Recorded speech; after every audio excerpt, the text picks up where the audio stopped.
Alright, so imagine this. You just prepped all night on solvency cards for your debate topic. And then your opponent, who's neg, just stands up and says, reject the AF. Capitalism is bad because it promotes oppression.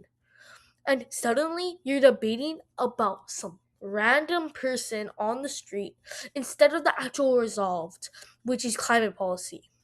A critique is what we call this. And it's not just whether the plan works, but whether the assumptions behind the plan are harmful. So think of it as like your case is based on a bad foundation, and every K has three parts. The link, which says how your plan or rhetorified lies and ties into this bad system. The impact, it says why the system is destructive, exploitation, violence, and depression. And the alt, which we say to do instead. Usually reject the app, rethink the mindset, or adopt a new lens. So there's three types of Ks I see all the time. A cap K, your plan reinforces exploitation. The security K, treating everyone as a threat, just justifies endless war. And the language K, your choice of words reproduces oppression.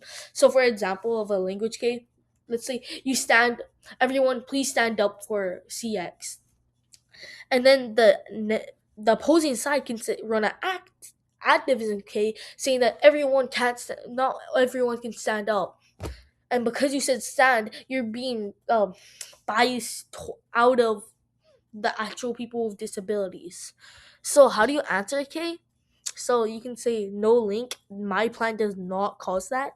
An impact defense, which says even if we do, it's still not catastrophic. And a permutation, my favorite way of doing it, we can do the plan and the alt. So when you run permutations, they're like debate cheat codes because they say let's solve everything at once.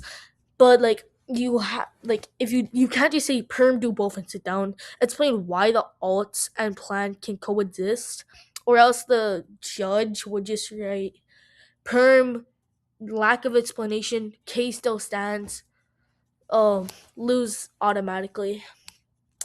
So yeah, of course K's are confusing, but once you get it, critiques are one of the funnest, best way to turn any debate into a fun philosophical match.